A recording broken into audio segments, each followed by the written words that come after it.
Welcome to the Healing Mirror. Why do married women look for adventures outside? Not everything begins with betrayal. Sometimes it begins with emptiness, with a glance that goes unnoticed, with a touch that no longer lingers, with a woman sitting across from her husband at dinner and realizing they've stopped seeing each other. She doesn't wake up one morning planning to wander. She wakes up one morning and realizes she hasn't felt alive in years. And that's where it begins. Why do married women look for adventures outside? Here's the truth no one tells you. She's not chasing someone else. She's chasing the woman she used to be. The one who laughed without caution. The one who felt desired. The one who didn't measure her worth in how many tasks she completed in a day.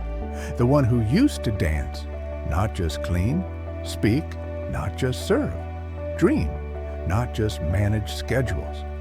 Over time, many women disappear into the title of wife. Not because they want to, but because it's what the world, and often their partner, silently expects. The word adventure sounds scandalous, but what if the adventure isn't about another man? What if it's about emotion? What if it's about someone noticing her, asking her how she feels, and actually listening to the answer? Sometimes all it takes is one conversation, one compliment, one moment where she feels radiant again, to wake up something she thought she'd buried for good. And no, it's not always physical. It's often emotional, connection, spark, meaning. Not to betray the marriage, but to remember what it feels like to be wanted instead of just needed. She's carried so much. The kids, the home, the bills, the emotions no one talks about. She's made herself small so love could feel big. She's silenced her needs so peace could survive. And in doing so, she slowly vanished until even she forgot what she sounded like when she was happy. And then someone looks at her differently, speaks to her with warmth, says her name like it matters. And for a moment, she remembers she's still a woman, not just a mother, not just a wife, but her. It's easy to call her a traitor, but here's a softer truth. She didn't want to hurt anyone. She just didn't want to disappear. She's not a villain. She's a mirror, reflecting what happens when affection fades, when presence turns to absence, when two people forget to tend the garden they built together. No, this doesn't excuse disloyalty, but it does explain something deeper, something human, something real. Most women don't cheat because they're heartless. They stray because they feel emotionally starved, because love became duty, because kisses turned to habits, because no one asked, "How's your heart?" and waited for the real answer. Here's the shocking truth. The affair wasn't with another man. It was with freedom, with recognition, with aliveness, with a piece of herself she thought she lost in the layers of marriage. If you're the one who's been left confused, abandoned, or hurt by someone pulling away, ask this. Were you still speaking her love language? Or were you just speaking out of routine? Did she feel seen or simply supported? Did she feel adored or just tolerated? Love without attention becomes a burden. Marriage without emotional intimacy becomes a slow, silent grief. No woman wakes up hoping to betray her vows, but many wake up feeling betrayed by how invisible they've become.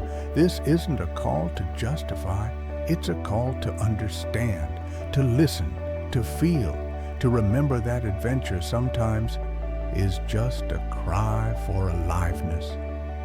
If this message opened your heart, even just a little, please like, share, and subscribe. Not for numbers, but so someone else can find their reflection and begin to heal too. Not every betrayal begins with a secret.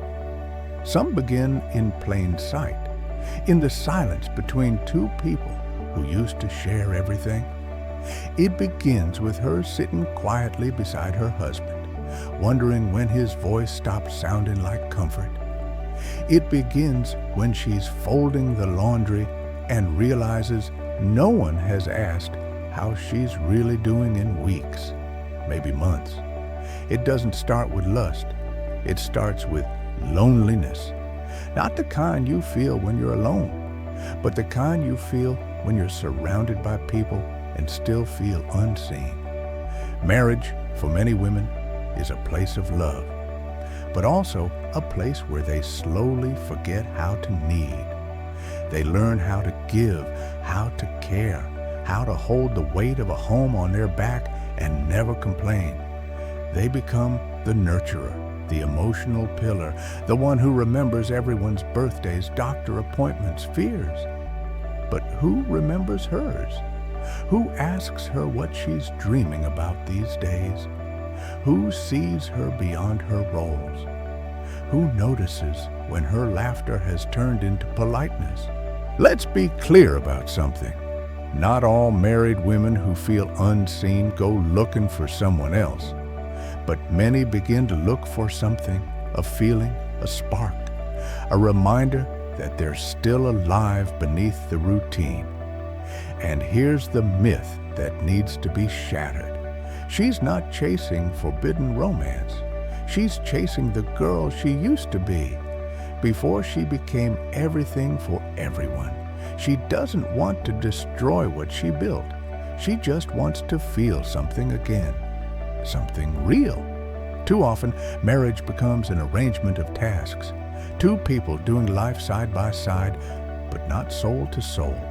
They share bills, errands, calendars, but not eye contact, not intention, not intimacy. And that word, intimacy, it doesn't just mean sex.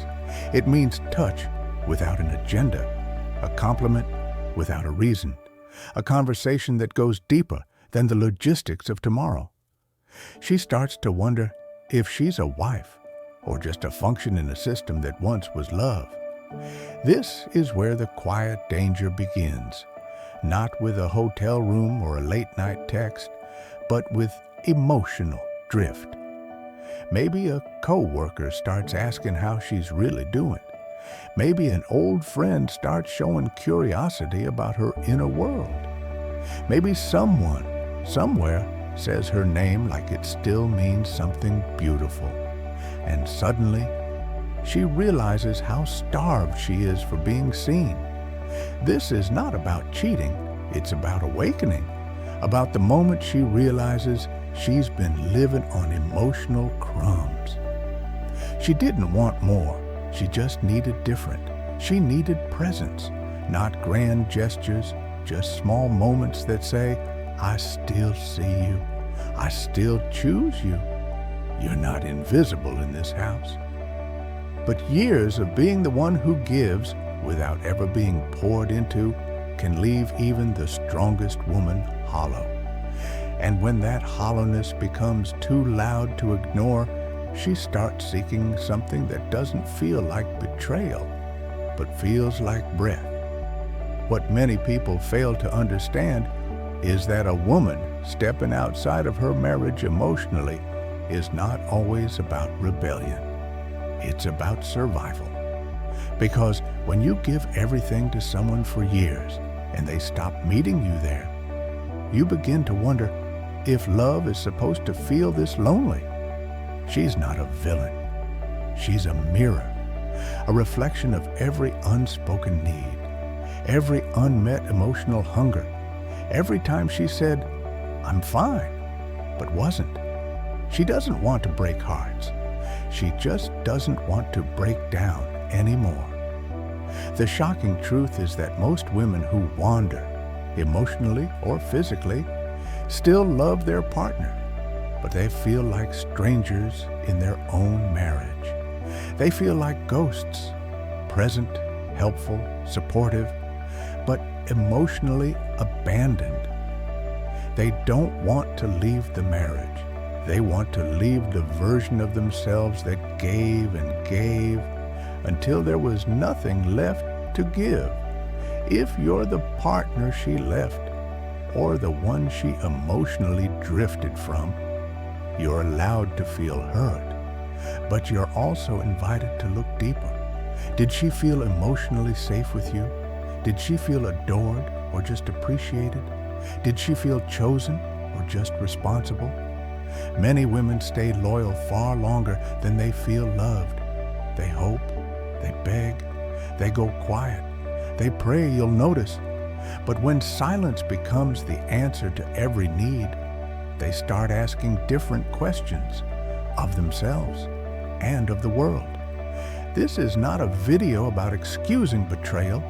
It's about understanding the emotional erosion that leads a woman to look for adventure, not outside her marriage, but outside the version of herself that forgot how to feel. She doesn't want another man. She wants another version of her life, of her worth, of her joy. And if no one in her marriage helps her remember that woman, she will look for her somewhere else. This is the healing mirror. Not every love story ends with hatred. Some end with silence, with exhaustion, with one partner starving while the other believes everything's fine. This is not about blame. It's about noticing, about being brave enough to ask, what did she need that I stopped giving? Because no woman wakes up hoping to lose her marriage, but many wake up hoping to find themselves again.